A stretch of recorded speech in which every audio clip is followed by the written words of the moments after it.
Maayong adlaw mga higala, nagtuo ko nga ang kahayag ug panalangin sa Ginoo nagadan-ag ug nagauban kaninyo sa kanunay.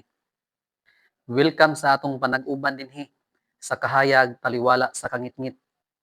Atong tun-an karon ang usa ka nindot nga topiko, gimbut-an na.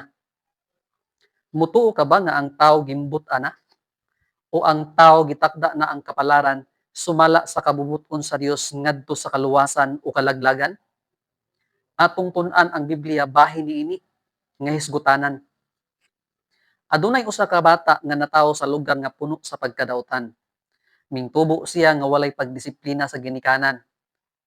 Iyang nakatunan ang pagbuhat og dautan. Ang iyang mga ginikanan nasamok tungod sa iyang mga buhat. Sa tulunghaan, nagalisod kining bata og daw dili na mahimong maayo. Makig-away siya og mangawat. Hangtod sa ulahi, gipadala siya sa tulunghaan aron sa pagreporma sa iyang dili maayo nga mga buhat. Apan bisan sa tanang sari sa silot nga gipahamtang ngadto kaniya, siya walay handom nga magmaayo o mag-usab sa iyang kaugalingon. Pila ka tuig ang milabay, nahimo siyang pangulo sa mga kriminal. Karon, unsaon man nimo pagbana-bana sa kinabuhi ni ining bataa sa hingpit nga pagkadautan? Ang uban miingon nga biktima siya sa kalisod, apan ang uban usab miingon nga daan na nga siya gimbut-an sa Dios sa pagbuhat sa dautan. Unsa kaha ang pahayag sa Biblia bahin niini? Ang Dios maubay kapangakuhan sa sala. Ang pahayag sa Biblia mao kini. Kay maingon nga pinaagi sa pagkamasupilon sa usa ka tawo, daghan ang nahimong makasasala. Mao man usab nga pinaagi sa pagkamasinugtanon sa usa ka tawo, daghan ang mahimong matarong. Atong masabtan dinhi nga ang tinubdan sa sala nagagikan sa pagsupil sa tawo batok sa Dios. Ang tawo maoy nagpili nga bubuhat sa sala. Ug ang kamatuoran nga daghan ang mahimong makasasala nagatudlo sa tanan nga tawo nga may kapangakuhan sa pagbuhat sa sala. Ang kapangakuhan sa Dios mao ang pagpasig-uli sa tawo ngadto kaniya. Basaha ang Roma 5:12 ug unang Juan 2:1 ug 2 alang sa dugang katin-awan. Si Judas, gikabut-an na ba nga maoy magatugyan ni Hesus sa paglansang? Atong basahon ang pahayag gikan sa Biblia. Ang pulong sa Dios nag-ingon, alaot ang kalibutan tungod sa mga panulay sa paghimog sala. Ang mga panulay magaabot gayud hinuon, apan alaot ang tawo nga pinaagi kaniya, magaabot ang panulay. Ug sa dugang pa si Kristo miingon, sa pagkatinuod ang anak sa tawo mopahawa, sumala sa gimbut-an. Apan alaot gayud katong tawhana nga mao ang magabudhi kaniya.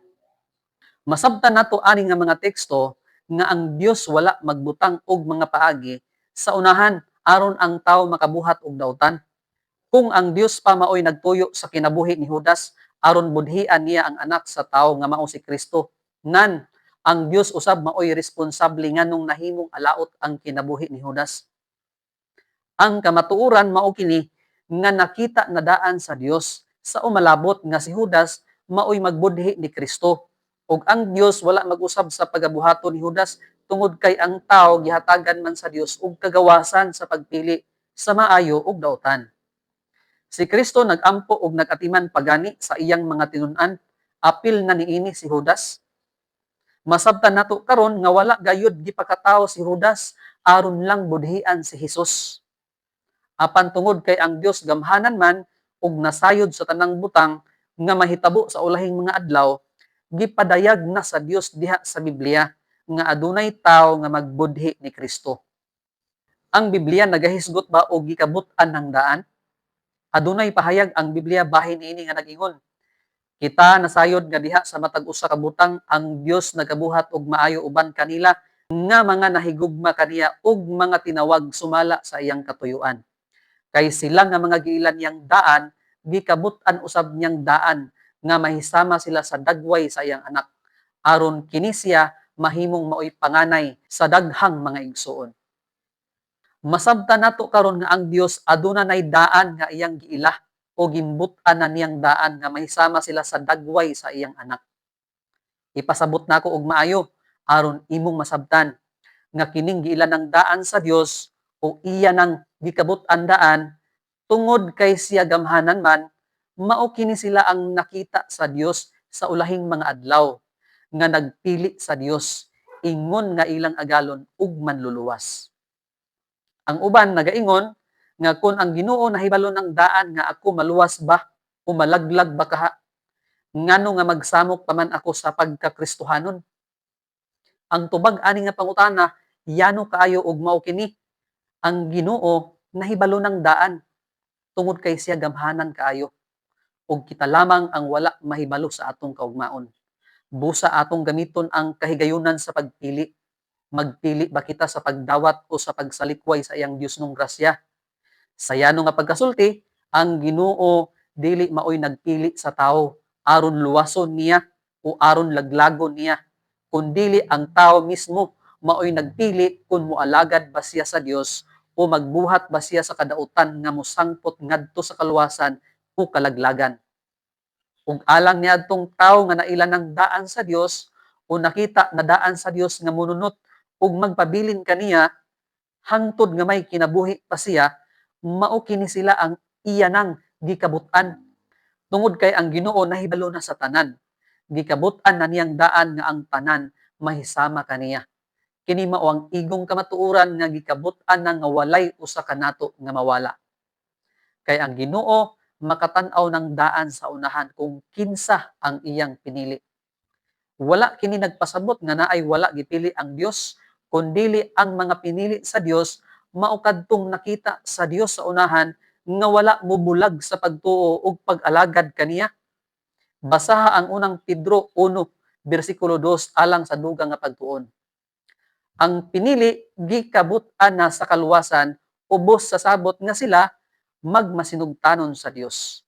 Kay ang kaluwasan nga gitanyag sa Dios kinahanglan ikaw modawat niini ug makita sa imong kaugalingon ang pagkabalaan ug pagkamatarong nga gikan kang Kristo. Sa diha nga ang Israel napakyas pagtuman o pagsunod sa kabubuton sa Dios, bisan tuod o gikabut-an na sa kaluwasan, ang Dios wala magsalikway kanila sa hingpit tungod kay si Pablo sa iyang kaugalingon usa ka Israelihanon. Hinuon adunay mga tawo sa Israel nga mao ang nagsalikway sa Dios. Apan ang Dios andam sa pagdawat kanunay niadtong tawo nga mobalik ug moalagad kaniya sama sa kinabuhi ni Pablo. Basaha ang Roma kapitulo 11 bersikulo 1 bersikulo 7 alang sa dugang nga pagtuon. Pila man ang gusto sa Dios nga maluwas.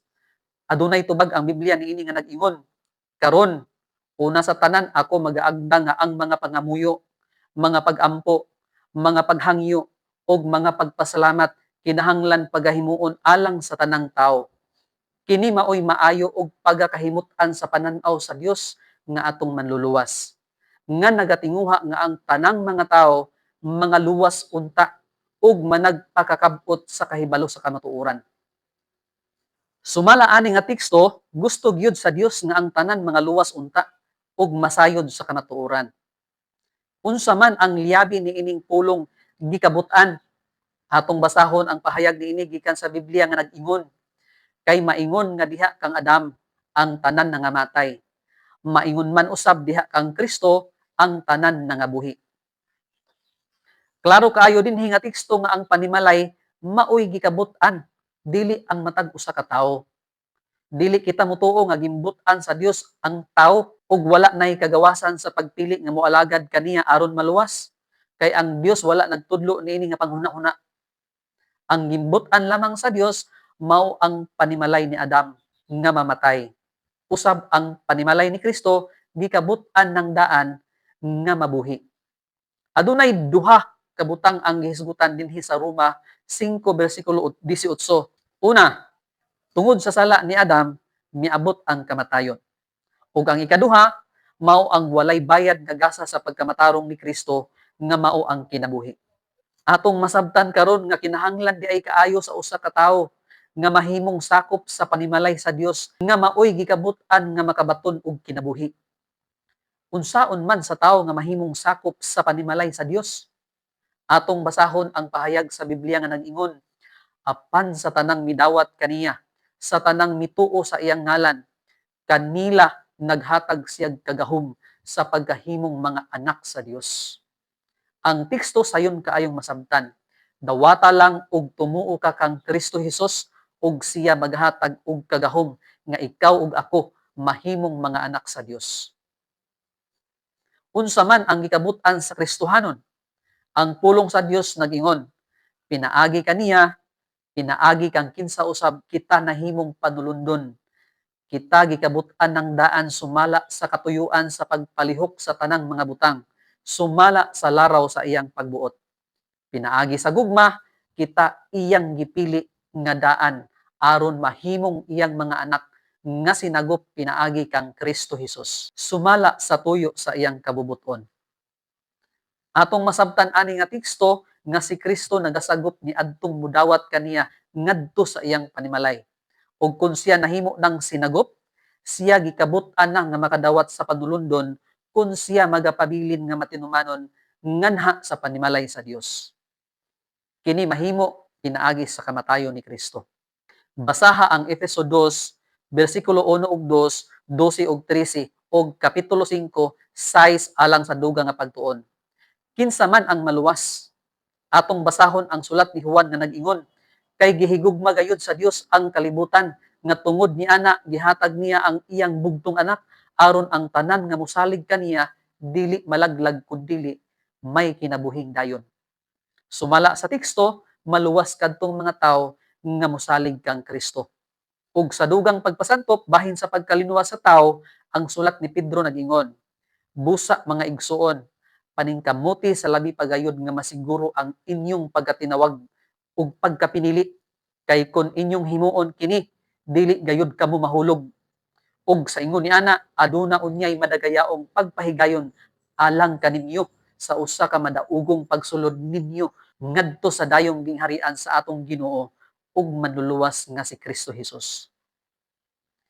Yano kaayo natong masabtan ani nga kita mopadayon lang sa pagpaningkamot ingon nga mga pinili aron dili kita mahulog ug magmadaugon sa pagsulod sa dayong gingharian sa atong Ginoo ug manluluwas nga mao si Kristo Hesus. Mga higala, atong timan-an nga ang eternidad nagasalig sa imong pagpili kung unsa man ang imong pagabuhaton ni Kristo. Kung imo siyang tuuhan ug saligan samtang may kinabuhi pa, pinaagi sa iyang grasya ug kaluoy, maangkon nimo ang kinabuhing dayon. Kung mubiya ka ni Kristo sa pagpangalagad ug mubuhat sa kalibutanong buhat sa pagkadautan, makasiguro kita nga kuhaon ni Kristo ang pribilehiyo sa eternidad nga iyang gitanyag kanimo. Hinumdumi ang mga sambingay ni Hesus nga nag-ingon, kay daghan ang gipanagtawag apan jutay ra ang pagapilion. Kitang tanan gitawag sa Dios apan dili ang tanan misanong sa tawag sa atong manluluwas. Ang sambingay mahitungod sa kasal. Ang tanan nga nakadawat sa pagdapit sa kasal gikabut-an na nga mukaon apan ilang gipili ang dili pag-adto. Busa ang hari mihatag sa pagdapit bisan diin ug nagahangyo kanila sa pag-adto. Ug sa nakahukom sila sa pag-adto, gihatagan sila og sapot sa kasal. Ug adunay usa ka tawo didto sa kasal ang midumili sa pagsul-ob sa sapot ug ang nahitabo kaniya siya gipagawas. Ang sapot sa kasal nga maoy makapasulod kanato sa kasal unya didto sa langit mao ang pagkamatarong ni Kristo.